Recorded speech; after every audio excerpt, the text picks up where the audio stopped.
It's in black and white because I was born a long time ago. It's really not my first picture, but if I hadn't cried, Dr. Nelson would have spanked me. To this very day, you do something so the baby cries. And so we see, so Jesus, no crying he makes, we would assume since he was a perfect baby, he would have cried. It's absolutely important that he did cry, and we need to rewrite the hymn. The cattle are lowing, the poor baby wakes, and Jesus, baby Jesus, much crying he makes. That would make more sense. You say, well, prove it in the scriptures.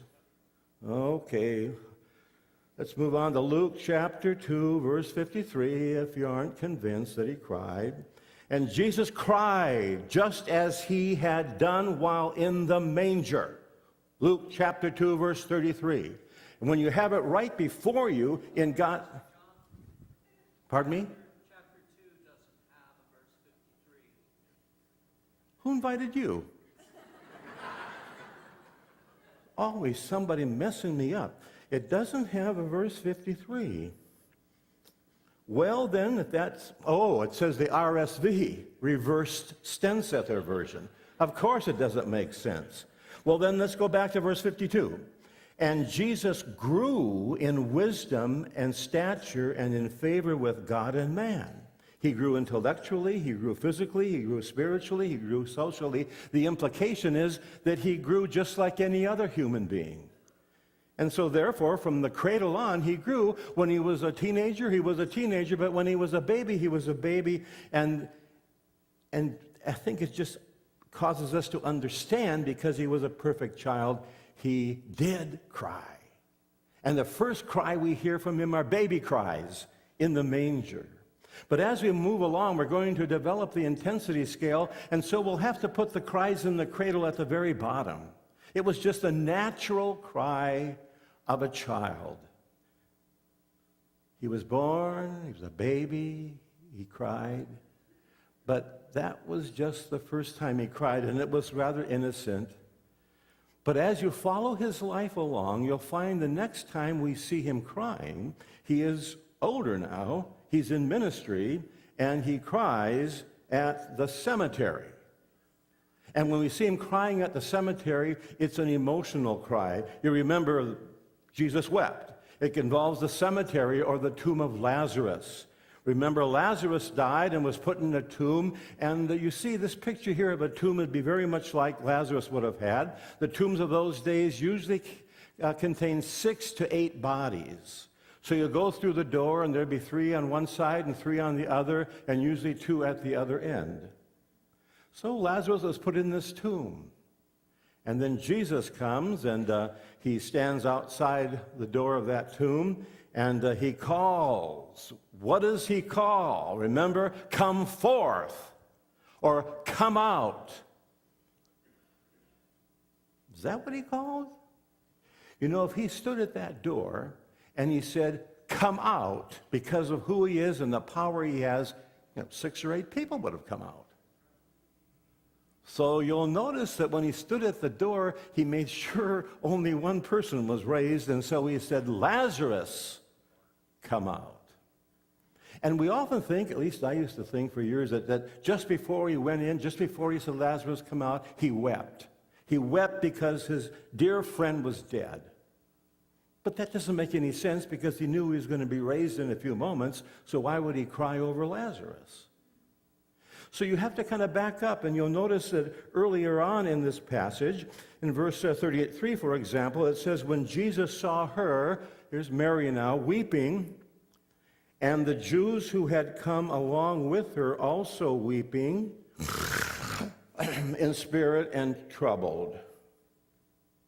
You're saying, did we hear right? Let me read it to you again.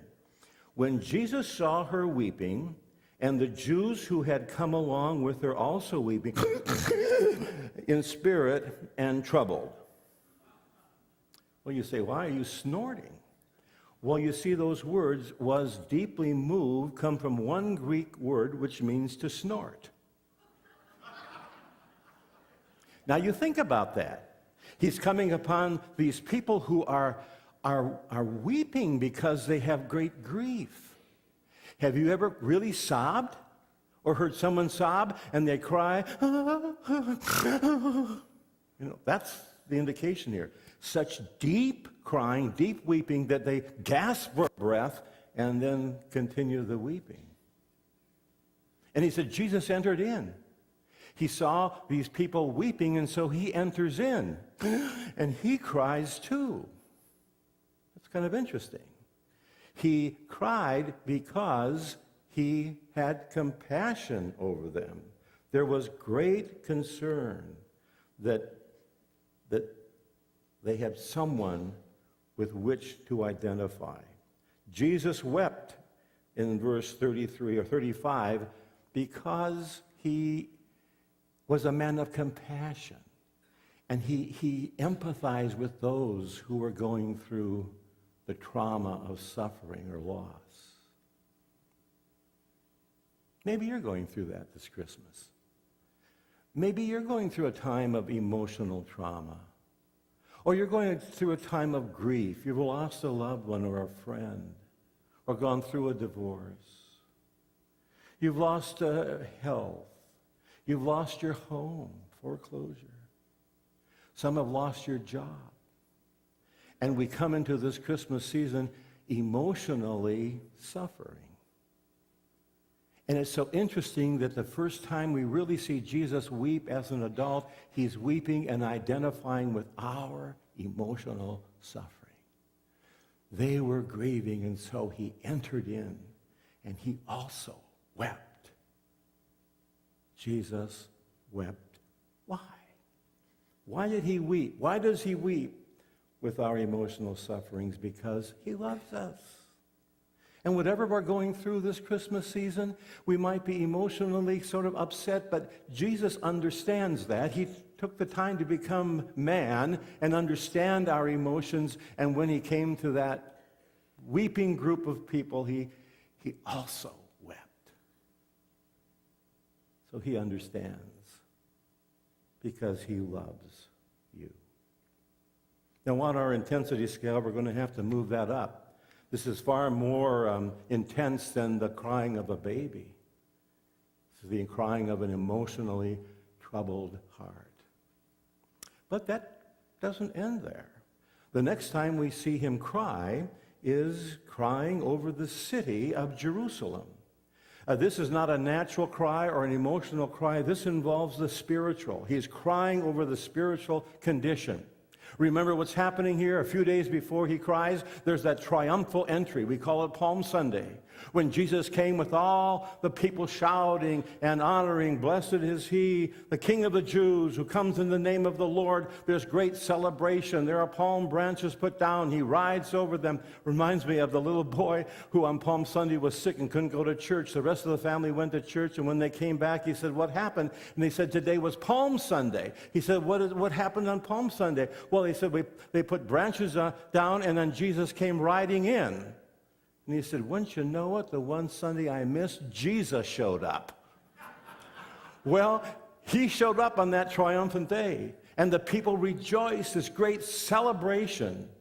Blessed is the King who comes in the name of the Lord. But as Jesus approached Jerusalem, he wasn't rejoicing anymore. In fact, it says in Luke 19, verse 41, "And he approached Jerusalem